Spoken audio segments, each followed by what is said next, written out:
Talk about the Yikidak gang. They were prominent in New York, 19th century, about 1890s, 1900. They existed between the Brooklyn Bridge and the Manhattan Bridge on the East River waterfront in the neighborhood of Catherine and Madison Streets. Their rivals were the Cherry Hill gang. So aside from the Cherry Hill gang, these guys they shared borders with at some point the 14th Street gang, which was under a guy named Al Rooney, Lollie Meyers, and the Red Onions. Wow, what great names. The Eastman Gang and the Five Pointers, which was under Paul Kelly. Kelly gave rise to Johnny Torrio and Frankie Yale and a lot of other people. So John, or maybe his name was Jackie, or James rather, I couldn't find a permanent record.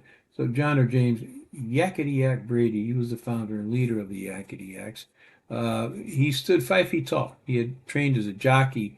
It didn't work out because he drank a lot of beer and he put on a lot of weight. Despite his tiny size, his weapons of choice were fists and knives, not a gun. Interesting. He ran a candy store slash pool room that served as the headquarters for his gang. It was at 112 Roosevelt Street. I couldn't find it. It's supposed to be have been near, around the corner from Cherry Street.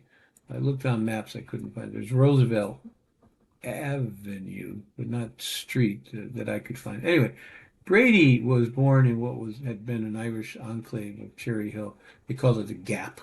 Anyway, after he got done as a jockey, he joined the Cherry Hill gang, and then he formed the Yakety Yakes. The story is he formed his own gang because he was appalled by the fact that the Yakety Yakes pimped their girlfriends.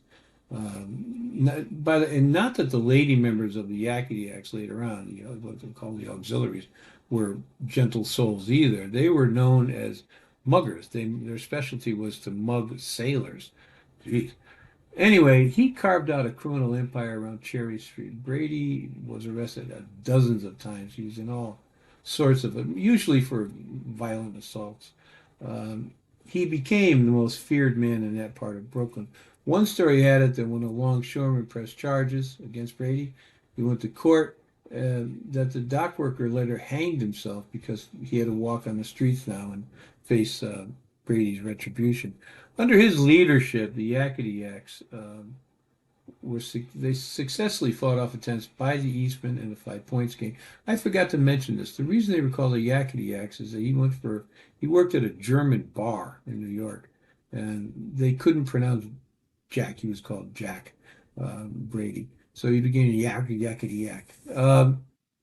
It's now part of the English language. The 5 Points in Eastman, they did try to take over the gang. When Monk Eastman and his gang moved into the territory, there was a bloody territory war raged on the streets. But, the Eastman gang numbered in the hundreds. So Brady thought, well, I don't know what else to do. He went to Paul Kelly and they made friends with the 5 Points gang. In turn, Paul Kelly posted Johnny Torrio and Roxy Vanelli on James Street with some guys to be part as a backup squad. Roxy Vanelli moved to Chicago later with Johnny Torrio, and he was involved with, or maybe he didn't, maybe he stayed in New York, but there was a witness against somebody once, and Vanelli took a young girl, held her out in Connecticut, and so the law passed. There's a lot more about him. I don't know if I can find more than one photo of him, so I don't think I'll do anything on it. Between 1902 and 1903, this battle between the Eastmans, the Five Pointers, the Yakety Yaks, was just an outcropping of Monk Eastman's ongoing, seemingly never-ending battle with the 5 Points gang. It was a feud that never ended. Eventually, Eastman was killed, but that didn't do it. I just read today, by the way, that Paul Kelly, whose name wasn't Kelly, that was a name he took. He was an Italian American. He died of pneumonia, relatively young. I didn't know that. So one afternoon, in the midst of this Eastman 5 Pointers war, in broad daylight, Brady shot a man who came into his candy store. Apparently, he was with the Eastmans. I don't have his name. The newspapers didn't list it. They shot the guy, then tossed him out on the sidewalk to die. But a policeman literally tripped over the man and who said, Brady just shot me. So the cop went in, he got Brady. Brady pulled a revolver on the cop. He fired 2 shots at him, and he missed. Uh, but he was arrested, brought before a magistrate, and the magistrate let him go. The magistrate let him go. He figured, well, uh, can you imagine that happening? So he was let go without charges too. So on the night of June 27th, 1904, Brady was arrested with two other men, John Sexton and George M. Taj. I couldn't find EMPTAGE, couldn't find photos of them. They had a gun battle in the middle of the street, um, and they were taken to the Oak Street police station. I put that precinct. I put a photo of that in here for you. They, the police think they were fighting for leadership of Brady's gang.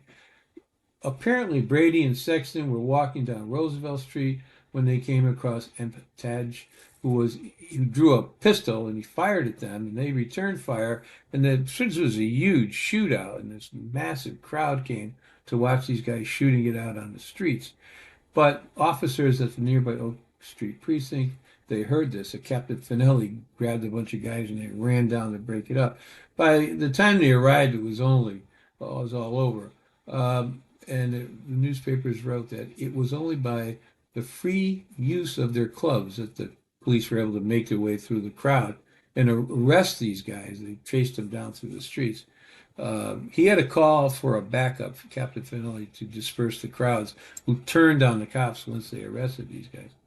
So to stop the violence, the police cracked down on Brady because they had gotten crazy. They were shooting all over the place, and they forced him out of the city. He moved to New Jersey in 1904, and he died a year later of tuberculosis. My guess would be he had tuberculosis because it takes a long time to die from tuberculosis. He had it, and that's probably why he moved out of the city. He couldn't breathe. He just found it best to get out of there and go to New Jersey. Whether he moved because the police were on him, I don't know. That's what legend said. By the way, Brady was the uncle of Richard Pegleg Lonergan, who was the last boss of the so-called White Hand Gang. Lonergan was an Irish mob. Lonergan died on Christmas night in a shootout at the Adonis Social Club. Al Capone was arrested with a few others over the murder, but he was released. They walked in, there was a big shootout. I read also that Lonergan was a dope addict. Um, I should do something on that. I will. Anyway, from there, the Yakey Yakes fell to a guy named Thomas Niney Dunigan, who was orphaned at the age of 5.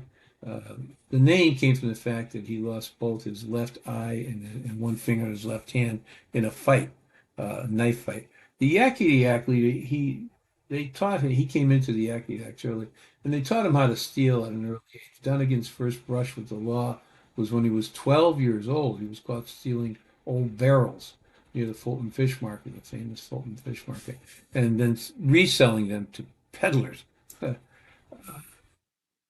During the Depression, my father told me he would go down to the railroad tracks, and the factories used a lot of coal. And as these big trains of coal would come in on this single line we had that ran from New Haven way up to Torrington, they'd bounce and jump and the coal would fall off, and they'd take pillowcases and fill pillowcases full of coal. And then they'd get up to one of the factories the next day when the coal started to go empty and the trains left, and they'd sell them the coal. Interesting. So in 1899, Dunigan was charged with assault, highway robbery for jumping a man to steal his watch. And a few years later, they brought him again for pickpocketing, and he served 6 months at the Catholic Protectory, a reform school. A few months after his release, he was given another 6 months for stealing shoes. I wonder what that means. Did he steal for himself, or was he probably stealing a lot of shoes? A few years after that, he was charged with being drunk and disorderly. They released him on a $500 bail, which was a huge thing. So I suspect he was a public nuisance at that point. Shortly after midnight on the morning of January 10, 1905, at the corner of Catherine and Madison, there was a lot of action that happened there, a lot of gang action. Dunigan shot James Brennan, who was the leader of the Cherry Hill Gang. They had had an argument over a 10-cent fee in a game. It was either poker or pool, I don't know. Anyway, Dunigan shot him twice in the head and twice in the chest. I guess he wanted to make sure. The others involved in the murder were Robert Ginnan, John Kid Dalton, Edward Lynch, who was found earlier that night with a gunshot wound in his leg, and John Sullivan, who was arrested in Jersey City, was also found. He had been shot through the jaw. They arrested him, Sullivan, for being a part of this thing and bringing in the guns to it. Uh, they found Dunigan at his sister Maggie's house. Dunigan, they think what happened was that the Cherry Hill gang, once they realized their boss was dead, ran out and found all these guys, Sullivan and Dalton and Lynch, and they shot them all up. And they were coming for Dunigan next, and there's no way in hell they weren't going to get him. So he called the police and said, I'm at my sister's house, going to get me. Dunigan was tried for first-degree manslaughter in March of 1905. He was sentenced to 16 years and 2 months at Sing Sing, which was a horrible place in those days. The Yakey Yakes, the numbers were decimated by murder and jail and so forth. And people grow up, they move along. They disappeared from the streets by 1906.